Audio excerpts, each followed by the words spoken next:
Broeders en susters in Christus, ons begin hierdie vergadering deur te verklaar, ons hulp is in die naam van die Here, wat hemel en aarde gemaak het. Kom ons bid saam om die Here se seën. Ons bid vir genade en vrede van God ons Vader en die Here Jesus Christus. Amen. Kom ons staan en loof die Here in sy huis deur Psalm 100 vers 1, 2, 3 en 4 saam te sing. Daarna bly ons staan om ons geloof te bely.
Ons glo in een God, die almagtige Vader, die skepper van hemel en aarde, van alle sigbare en onsigbare dinge, en in een Here Jesus Christus, die eniggebore Seun van God, voor al die eeue uit die Vader gebore. Hy is God uit God, lig uit lig, ware God uit ware God, gebore, nie gemaak nie, een in wese met die Vader, deur wie alles tot stand gekom het. Hy het ter wille van ons mense en ons saligheid uit die hemel neergedaal en het deur die Heilige Gees uit die maagd Maria vlees geword. Hy het mens geword. Onder Pontius Pilatus is hy vir ons gekruisig. Hy het gelei en is begrawe. Op die 3de dag het hy volgens die skrifte opgestaan en hy het na die hemel opgevaar. Hy sit aan die regterhand van die Vader en hy sal met heerlikheid terugkom om die lewendes en die dooies te oordeel. Aan sy koningskap sal daar geen einde wees nie. Ons glo in die Heilige Gees wat Here is en lewend maak. Hy gaan van die Vader en die Seun uit en hy word saam met die Vader en die Seun aanbid en verheerlik. Hy het deur die profete gespreek. Ons glo aan een heilige, algemene en apostoliese kerk. Ons bely een doop tot vergifnis van die sondes. Ons verwag die opstanding van die dooies en die lewe van die toekomstige bedeling. Amen. Kom ons lees saam uit die wet van die Here, soos dit opgeteken is in Deuteronomium 5, vers 6 tot 21. Ons lees die wet van die Here om ons skuld te bely, ons skuld te ken, maar ook ons vergifnis in die Here Jesus te ontvang. Daarom, nadat ons uit die wet van die Here gelees het, gaan ons Psalm 32, vers 1, 2 en 4 saam sing. Daarna bid ons saam.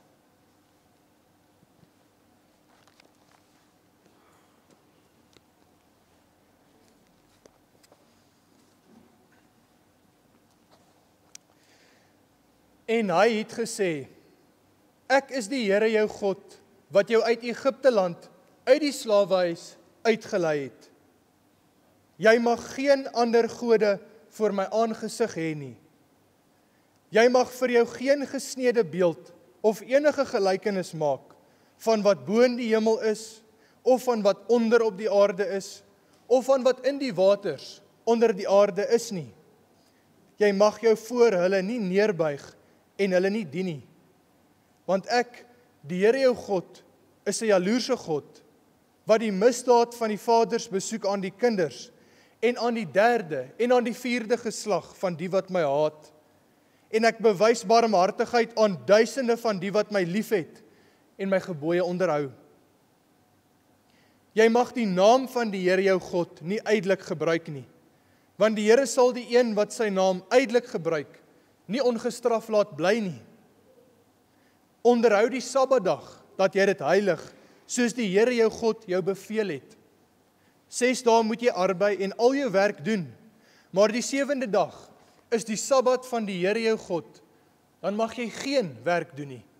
Jy, of jou seun, of jou dogter, of jou dienskneg, of jou diensmaagd, of jou os of jou esel, of enige dier van jou, of jou vreemdeling wat in jou poorte is nie, sodat jou dienskneg en jou diensmaagd kan rus soos jy. En jy moet daaraan dink dat jy in Egipte land 'n slaaf was, en die Here jou God jou daarvandaan uitgelei het, deur 'n sterke hand en 'n uitgestrekte arm. Daarom het die Here jou God jou beveel om die Sabbatdag te hou. Eer jou vader en jou moeder, soos die Here jou God jou beveel het, dat jou dae verleng mag word, en dat dit met jou goed mag gaan in die land wat die Here jou God aan jou gee. Jy mag nie doodslaan nie, en jy mag nie egbreek nie, en jy mag nie steel nie, en jy mag geen valse getuienis teen jou naaste spreek nie, en jy mag nie jou naaste se vrou begeer nie, en jy mag nie na jou naaste se huis hinker nie, na sy landerye, of sy dienskneg, of sy diensmaagd, sy os of sy esel, of iets wat van jou naaste is nie.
ons bid saam.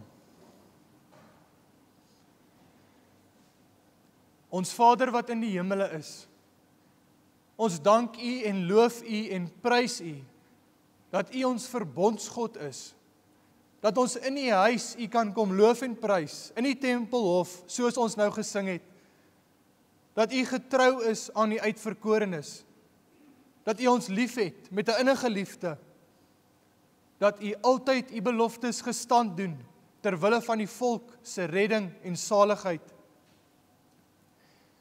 Dankie dat U getrou is aan die belofte om 'n verlosser te stuur, dat U ons verlosser is, deur ons Here Jesus Christus, dat U U eniggebore seun gestuur het, dat hy verneder moet word deur die menslike vlees aan te neem, deur homself onder die wet te plaas en deur die lyding en sterwe aan 'n kruis te ondergaan. Dankie dat ons U groote barmhartigheid en genade kan sien in Christus, dat ons kan weet wie ons verlosser is. Ons dank U van ganser hart vir U groot verlossingsdaad. Laat U koninkryk kom. Ons bid vir die algemene synode wat voorlê volgende maand, dat U U kerk sal bewaar in waarheid, dat ons nie 'n eenheid buite die waarheid en buite U woord sal soek nie, maar gebaseer op U woord, in U woord, en dat ons nie ons eie weg, ons eie pad sal loop soos dwaalende skape nie, maar dat U ons sal terugbring op die regte pad en ons sal lei op spore van geregtigheid om U naam ontwil. Ons bid vir die vervolgde kerk in Nigerië dat U daar verligting mag skenk, versterking deur die Gees. Laat U wil geskied. Laat U wil geskied hier in die gemeente, dat ons vrug mag dra, dat ons mag groei in die kennis van God en ons verlosser Jesus Christus.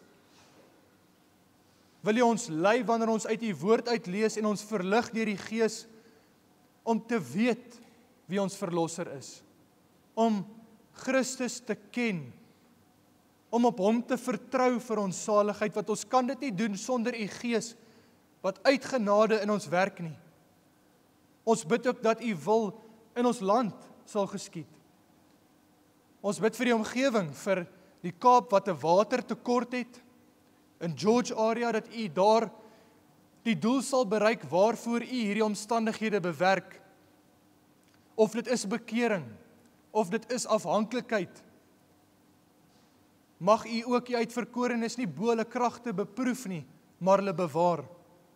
Ons bid vir ons regering, vir korrupsie, diefstal, moord, geweld. Mag U ook vir ons 'n stil lewe gee, dat ons kerk kan wees in hierdie land, dat ons U volk kan wees en getrou kan bly aan ons belydenis. Gee ons vandag ons daaglikse brood. Dankie dat U vir ons deur hierdie jaar bewaar het tot dusver toe. Wil U ook vir ons verder bewaar, dat ons die jaar se werksaamhede en bedrywighede kan voltooi, dat ons nie moeg sal word nie, maar dat ons ons beste poging sal gee om U naam te verheerlik in 'n dankbaarheidslewe, deur die werking van die Heilige Gees, om ons naaste lief te hê soos onsself, om op U te vertrou, en dit alles daar waar U ons geroep het, in die werkplek, by die huis, en hier as gemeente. Verlos ons van die bose. Laat ons nie dink dat hierdie Desember maand die groot feesmaand is nie, maar laat ons besef, en weer eens besef, dat die dag van die Here, waarop ons vandag saamkom, is die groot feesdag. Dit is die dag van die Here, die rusdag, waar ons saamkom in die vergadering om U te loof en prys vir al U genade, wat ons hoegenaamd nie verdien nie. Ons verdien nie vanuit onsself om hier te staan nie. Ons verdien nie om U te ken nie. Ons verdien nie om verlos te wees nie. Maar U gee dit alles met die kosbare bloed van die eniggebore Seun Jesus Christus. En ons dank U daarvoor. Ons bid dit alles in die naam van ons enigste verlosser, Jesus Christus. Amen. Kom ons sing Psalm 119 vers 1, 2 en 3 saam ter voorbereiding vir die skriflesing.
Broeders en susters, kom ons lees saam uit die woord van die Here. Ons skriflesing van môre is Jesaja 52 vers 13 tot 53 vers 12. Die fokusverse vers 3 en 8. Kyk, my knegt sal voorspoedig wees. Hy sal hoog en verhewe, ja baie hoog word. Soos baie hulle oor u verstom het, so misvorm was sy voorkoms, geen mens meer nie, en sy gestalte was nie soos die van 'n mensekind nie. So sal hy baie nasies laat opspring. Konings sal hulle mond oor hom toe hou, want wat aan hulle nie vertel is nie, sien hulle, en wat hulle nie gehoor het nie, word hulle gewaar. Wie het geglo wat aan ons verkondig is? En aan wie is die arm van die Here geopenbaar? Hy tog het soos 'n loot voor sy aangesig opgespruit en soos 'n wortel uit die droë grond. Hy het geen gestalte of heerlikheid gehad dat ons hom sou aansien nie en geen voorkoms dat ons hom sou begeer nie. Hy was verag en deur die mense verlaat, 'n man van smarte en bekend met krankheid. Ja, soos een vir wie 'n mens sy gelaat verberg, hy was verag en ons het hom nie geag nie. Nogtans het hy ons krankhede op hom geneem en ons smarte, die het hy gedra. Maar ons het hom gehou vir een wat geplaag, deur God geslaan en verdruk was. Maar hy is ter wille van ons oortredinge deurboor, ter wille van ons ongeregtighede is hy verbrysel. Die straf wat vir ons die vrede aanbring was op hom, en deur sy wonde het daar vir ons genesing gekom. Ons het almal gedwaal soos skape. Ons het elkeen sy eie pad geloop, maar die Here het die ongeregtigheid van ons almal op hom laat neerkom. Hy is mishandel, hoewel hy onderworpe was, en hy het sy mond nie oopgemaak nie, soos 'n lam wat na die slagplek gelei word en soos 'n skaap wat stom is voor sy skeerders. Ja, hy het sy mond nie oopgemaak nie. Uit die druk en uit die strafgerig is hy weggeneem. En onder sy tydgenote, wie het daaroor gedink dat hy afgesny is uit die land van die lewendes? Terwille van die oortreding van my volk was die plaag op hom. En hulle het hom sy graf by die goddelose gegee. En by 'n ryke was hy in sy dood, omdat hy geen onreg gedoen het nie, en geen bedrog in sy mond gewees het nie. Maar dit het die Here behaag om hom te verbrysel. Hy het hom krank gemaak. As sy siel 'n skuldoffer aangebied het, sal hy 'n nakroos sien. Hy sal die dae verleng, en die welbehae van die Here sal deur sy hand voorspoedig wees. Weens die moeitevolle lyde van sy siel, sal hy dit sien en versadig word.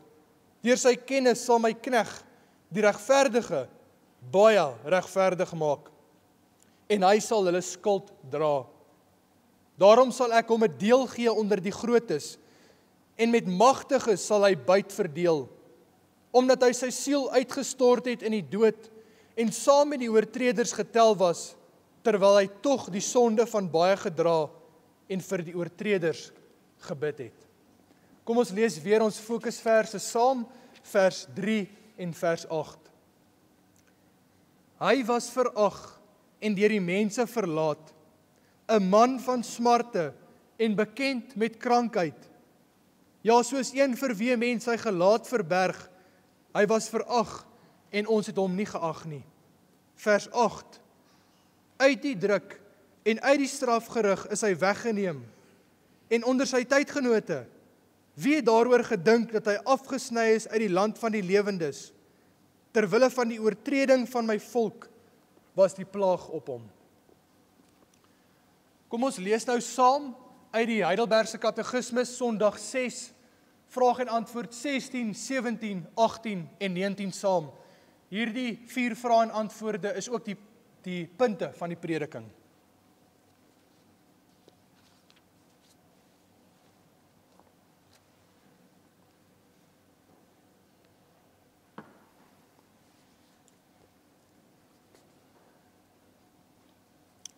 Waarom moet hy, ons verlosser en middelaar, 'n ware en regverdige mens wees? Omdat die geregtigheid van God eis dat die menslike natuur wat gesondig het, vir die sonde moet betaal. Maar die mens wat self sondaar is, kan nie vir ander betaal nie. Tweedens, waarom moet hy terselfdertyd ware God wees? Om deur die krag van sy godheid die las van die toorn van God aan sy mensheid te kan dra, en vir ons die geregtigheid en die lewe te kan verwerf en teruggee. Derdens, wie is hierdie middelaar wat terselfdertyd ware God en ware regverdige mens is? Ons Here Jesus Christus, wat God vir ons tot wysheid, geregtigheid, heiligmaking en volkome verlossing gegee het. Vierdens, waaruit weet jy dit? Uit die heilige evangelie, wat God self aanvanklik in die paradys bekend gemaak het. Daarna het hy dit deur die heilige aartsvaders en profete laat verkondig en deur die offers en ander seremonies van die wet laat uitbeeld. Eindelik het hy dit deur sy eniggebore seun vervul.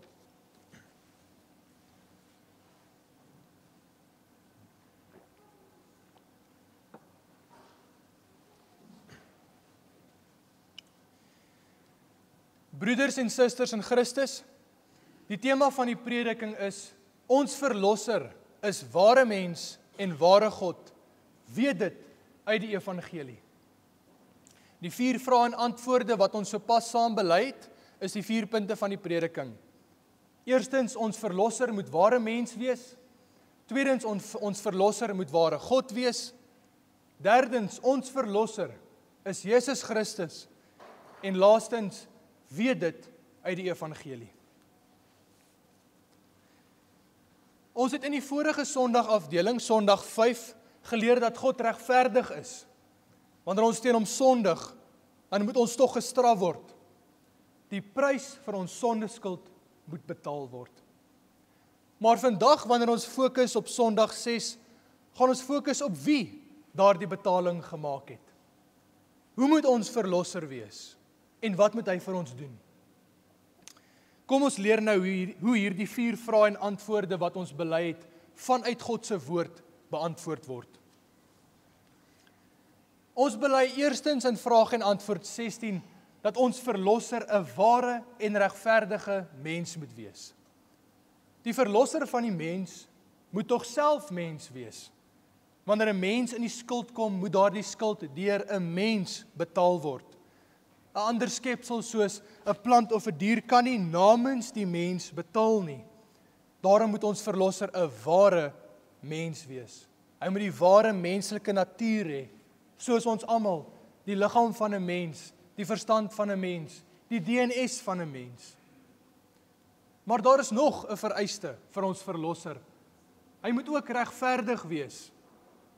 Wanneer iemand in die skuld kom, dan kan hy nie sy eie skuld betaal nie. Hy is mos bankrot, sy geld is op.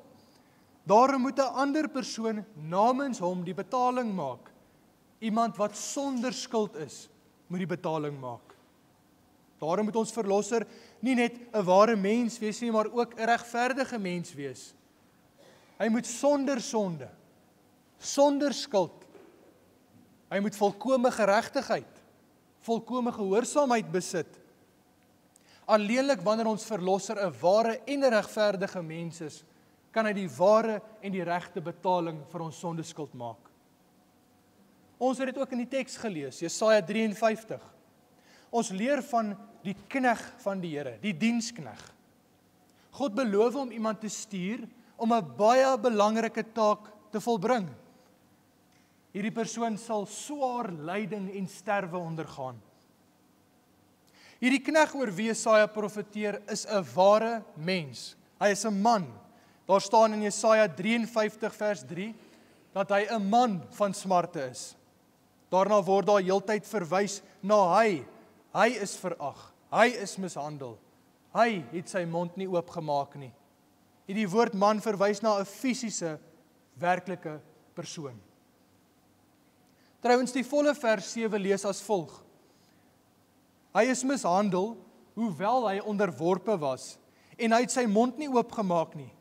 Soos 'n lam wat na die slagplek gelei word, en soos 'n skaap wat stom is voor sy skeerders, ja, hy het sy mond nie oopgemaak nie.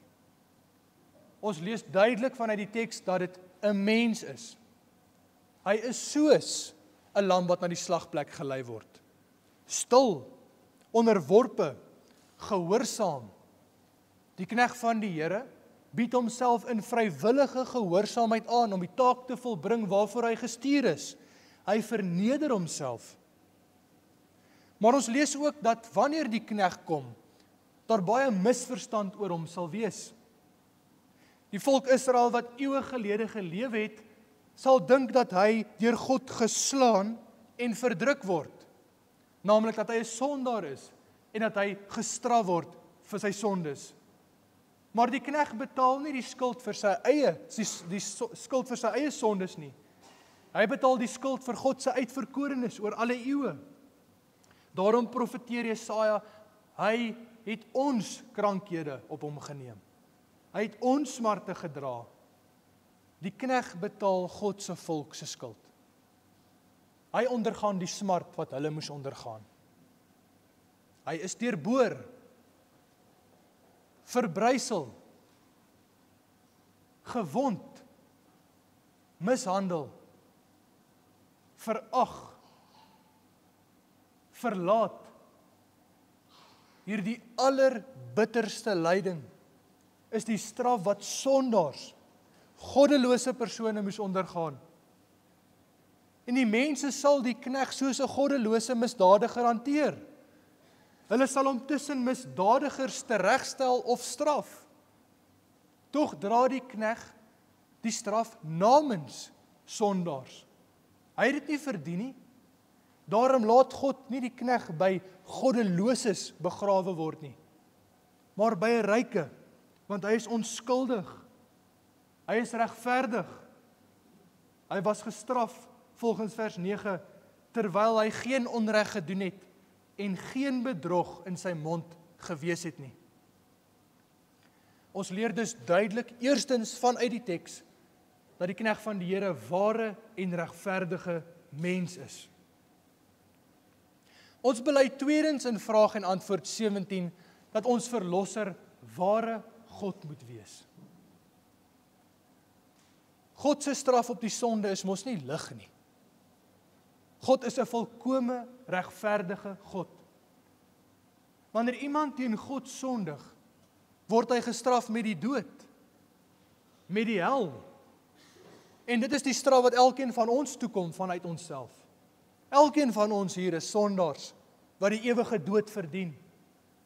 Wanneer iemand dus ons straf namens ons moet dra, moet hy sterker as die dood wees. Hy moet die dood kan ondergaan en dit oorwin. Daarom moet ons verlosser nie net ware mens wees nie, maar ook ware God. Hy moet ewig en almagtig wees, sodat hy die dood kan oorwin en vir ons die ewige lewe kan gee.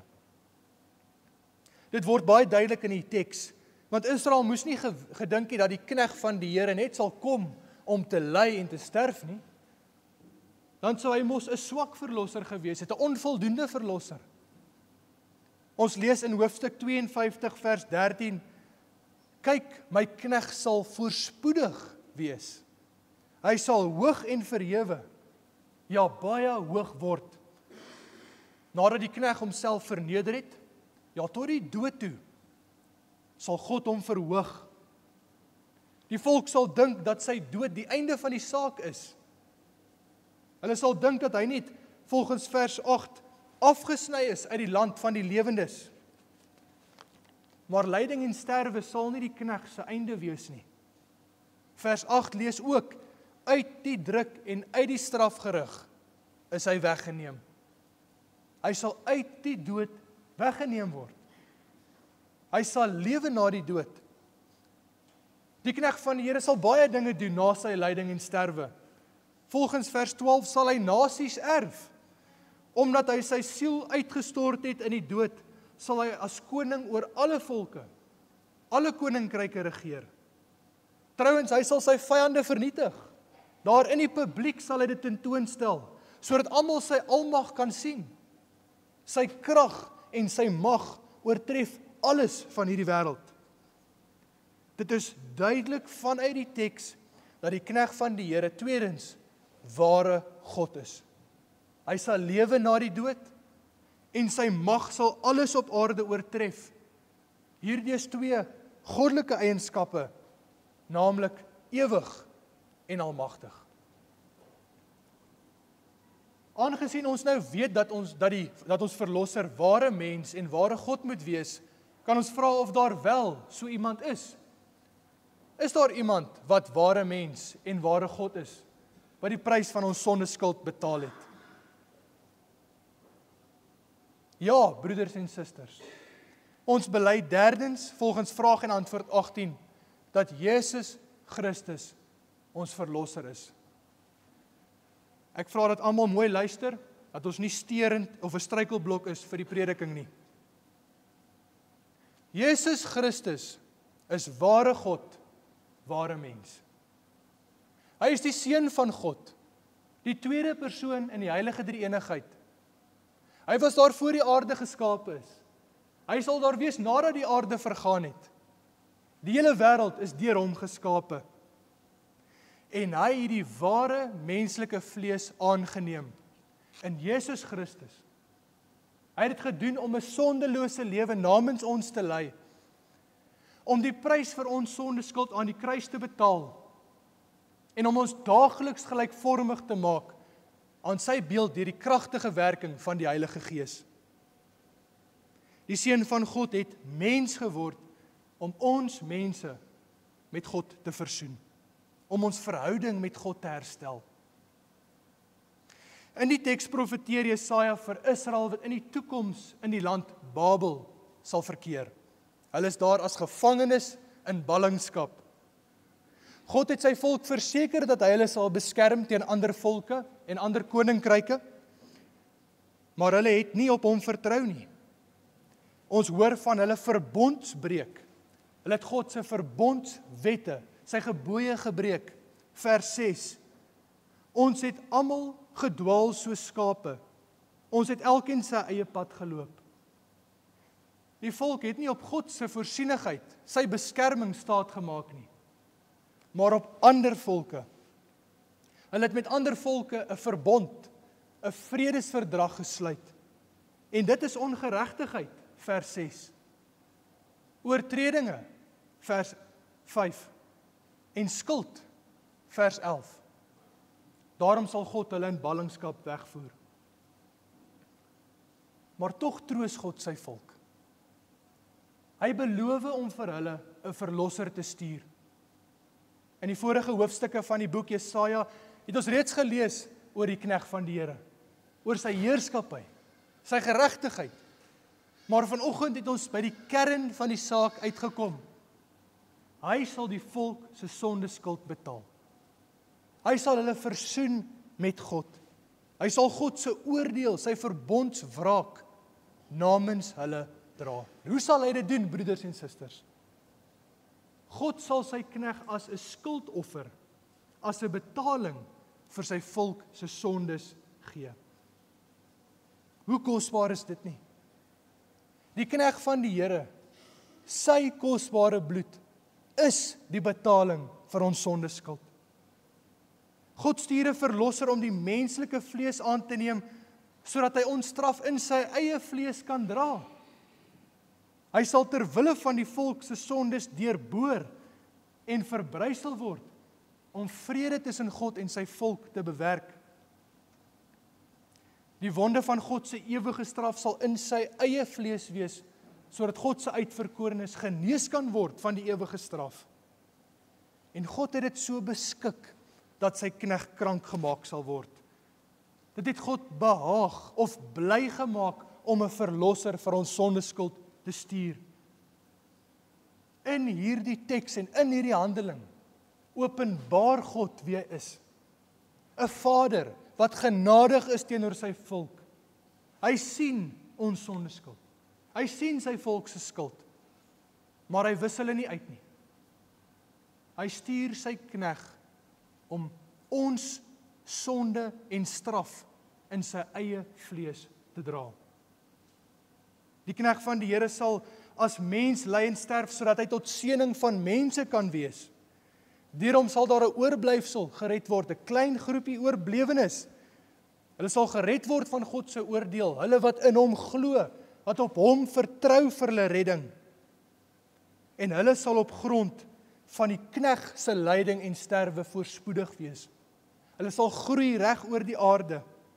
Hy sal hulle regverdig maak, vers 9. Hy sal hulle dae verleng, vers 10. Hy sal vir hulle bid, vers 12. Met ander woorde, hy sal al hulle skuld wegneem. Hy sal vir hulle die ewige lewe gee. En hy sal vir hulle by God intree. Wie is die knegt van die Here? Ons lees in Handelinge 8 vers 34 tot 35 van die Ethiopiese hofdienaar wat Jesaja 53 lees. Maar hy weet nie wie die knegt van die Here is nie. En hy desperaatheid vra hy vir Filippus, 'n apostel, ek bid u, van wie sê die profeet dit? Van homself of van iemand anders? En Filippus het sy mond geopen en van hierdie skrif af begin en die evangelie van Jesus aan hom verkondig.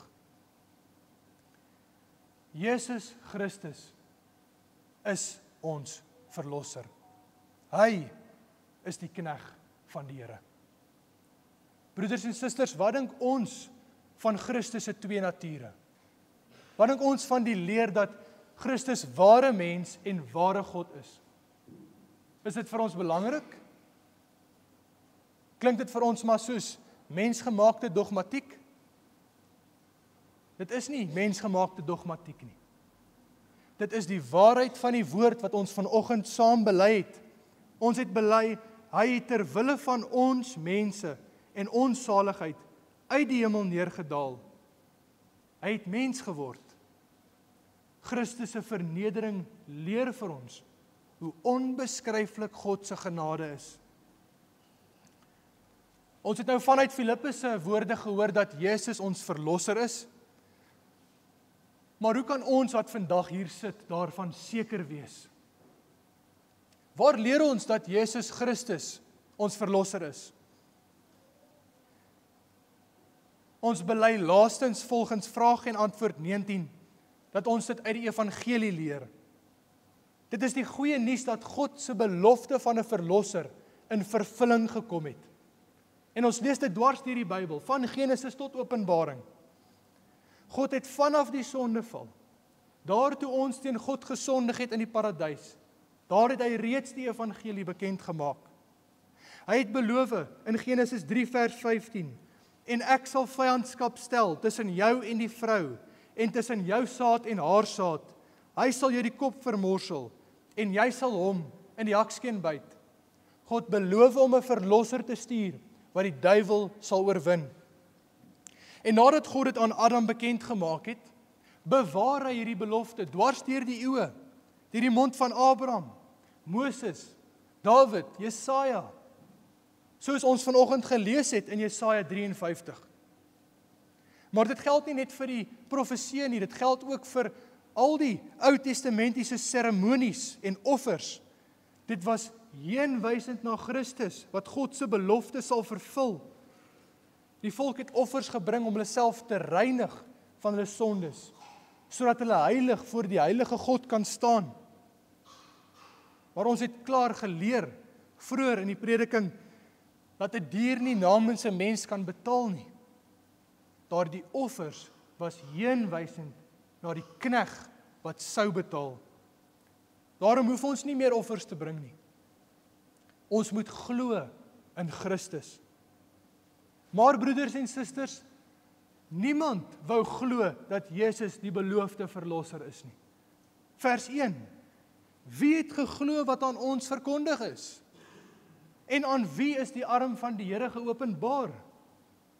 Daar staan letterlik dat hulle nie ferm gestaan het op die vervulling van God se belofte nie. Hulle het nie in die werklikheid van die evangelie vasgestaan nie. Jesaja het daaroor geprofeteer. Hy het geprofeteer dat ons verlosser nie as 'n koning in heerlikheid kom nie, maar as 'n dienskneg. Hy sal uit 'n vrou gebore word. Hy sal soos gewone mense groot word. Mense sal hom nie as die heerlike kneg van die Here ag nie. Verder sal hy tot op so 'n punt verbrysel en mishandel word, dat sy voorkoms misvormd is. Hy is aan die mense geopenbaar of bekend gemaak, maar hulle het hom nie erken as hulle verlosser nie. Hulle het hom gekruisig. Hulle het hom verag, geminag. Die knegg sal eers na sy verhoging, wanneer hy in heerlikheid terugkom, deur almal erken word. Alle mense, alle nasies, alle konings, volke, tale en nasies. En dan sal hy as koning en regter oor die lewendes en die dooies oordeel. Diegene wat geglo het dat Jesus die beloofde verlosser is, sal lewe in die ewige koninkryk. Maar hulle wat dit nie glo nie, die ewige hel. Dit is vandag nog dieselfde, broeders en susters.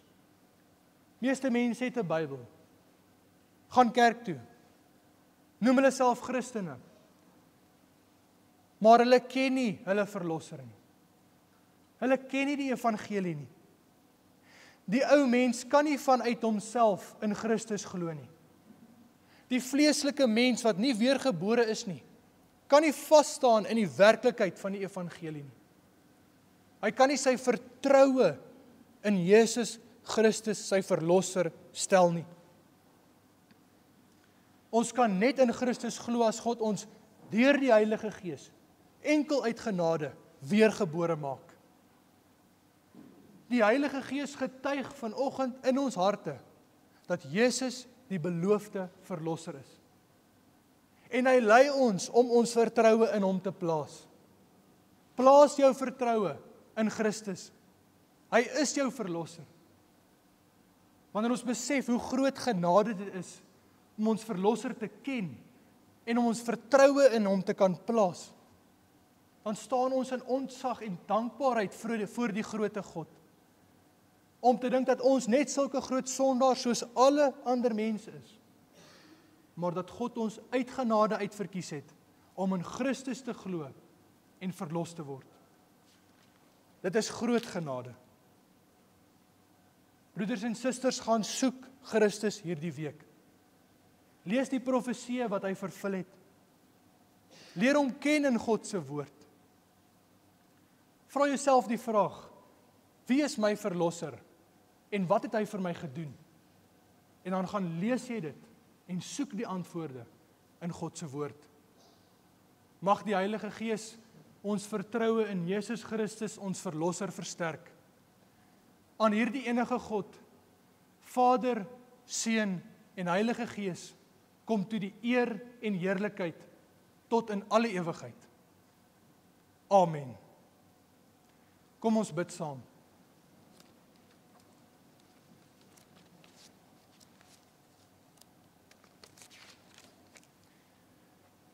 Ons Vader wat in die hemele is, dankie dat U tot ons spreek vanoggend deur U heilige woord. U woord is suiwer en onfeilbaar. Ook die genade om te kan weet dat dit die waarheid is. Dat U Gees in ons harte getuig dat Jesus Christus die beloofde knegg van die Here is. Dankie dat ons vertroue in Christus kan stel, ten spyte daarvan dat ons sondaars is.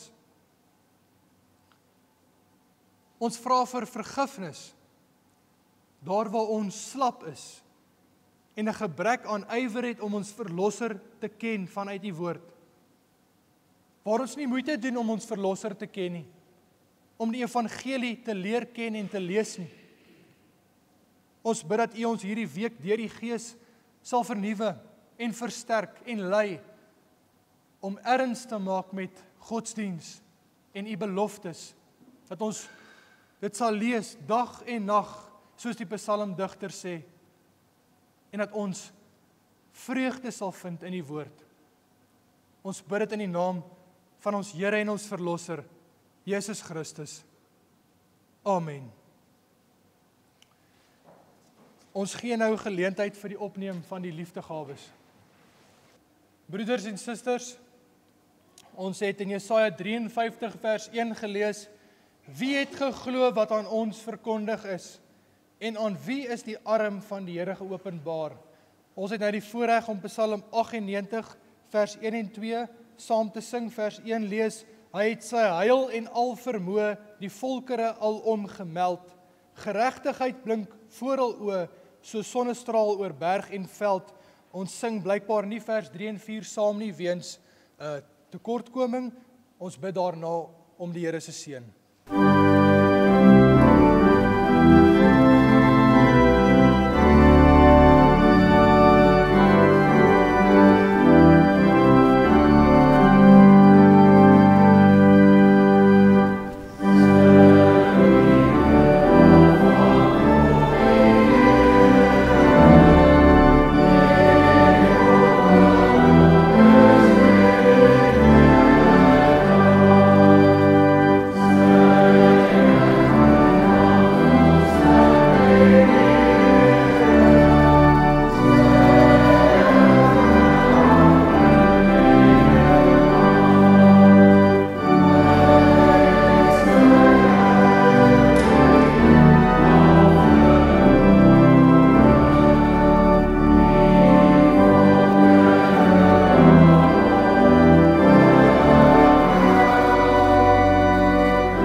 ons bid dat die genade van die Here Jesus Christus en die liefde van God en die gemeenskap van die Heilige Gees met ons almal sal wees. Amen.